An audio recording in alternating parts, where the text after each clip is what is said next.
ওটা স্ট্যান্ডটা দেন তো। আমার বিশ্বাস করি চাকরিকে সমাধান করে, কিন্তু বিনিময় রিক্সা শ্রমিকরা কি করেছে? অবজ্ঞা, লাঞ্ছনা, অপমান আর বঞ্চনা। আজ আন্দোলনের বিষয় নয়, আর শুনানি করছি না। মাননীয় প্রধান উপদেষ্টার দৃষ্টি আকর্ষণ করে বলতে চাই, মূল সড়কটা, মূল রাস্তাটা রিক্সা শ্রমিক দ্বারা মূল রাস্তাটা একটু মেহরবানি করে ক্লিয়ার করে দিবেন, কারণ এখানে একটা হাসপাতাল আছে।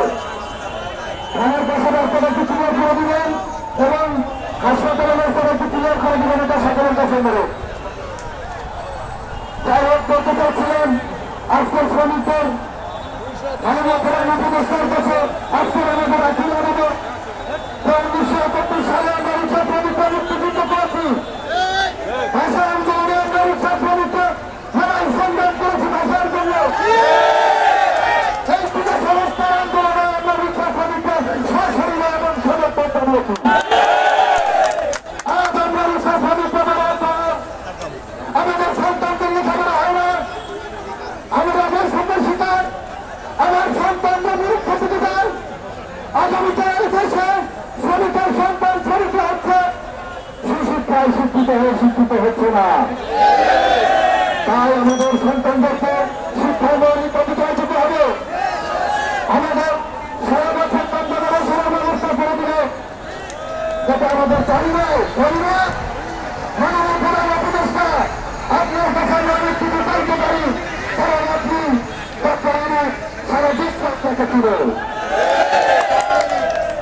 নির্বাচিত সরকারের কাছে আমরা যাতে চাই নাই, তাই আপনার কাছে চাচ্ছি। আপনি মনে করেন বা রাগ করবেন না যে দেশের বন্যা পরিস্থিতিতে রিক্সা শ্রমিকরা আন্দোলন মানছে। আসলে আমাদের কাছে ভাত মার কি করবে বলেন?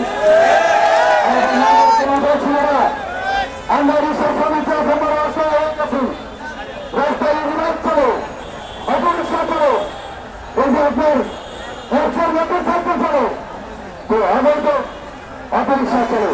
তো আমরা এখন রিক্সা শ্রমিকরা এমন পরিস্থিতিতে পড়ছি যে আমাদের পেটে এখন আর ভাত নাই।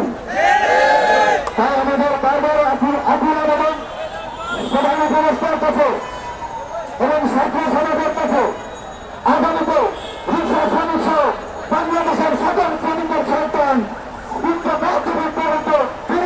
দাবি জানাই। দেশের বন্যা পরিস্থিতি সকল মিলে মোকাবিলা করবো, সরকারকে সহযোগিতা করবো, এই আশা ব্যক্ত করি।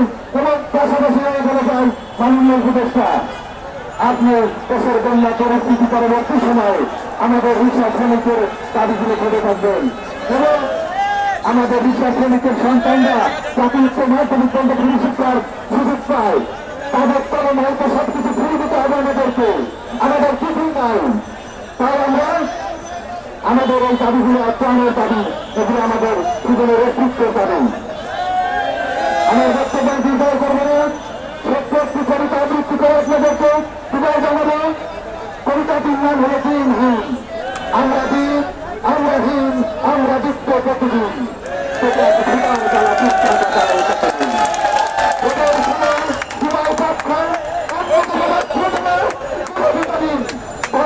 ভাষণ দিতে আসন তারা কথা দিন। মোদর জীবন কৃষ্ণ বন্য হাসিহীন, তোমরা তলে দাম দাঁড়িতে প্রতিদিন রোদ বৃষ্টির ঘাটতি বলে সেই তোমরা সম্ভব করি। শাসন করে স্বাস্থ্য খুঁজে দশটি ফিরে এভাবে আর চলতে পারে বলে কতদিন। একবার প্রথমে ফিরে মুক্তিযুদ্ধ স্মরণ করে দিনহীন প্রসাদ দিলে শাসন রুদ্ধ করে সেদিন আমরা দিন, আমরা দিন। ধন্যবাদ সবাইকে। আজকের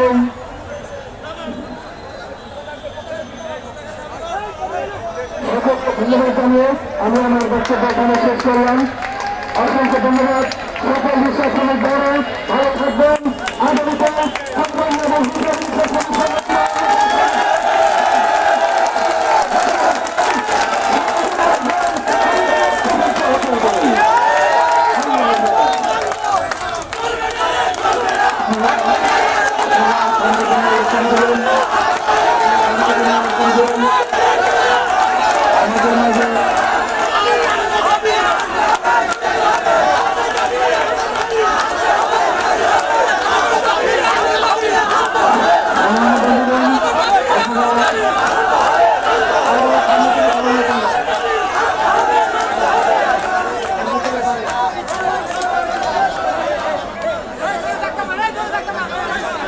জি জি বলেন বলেন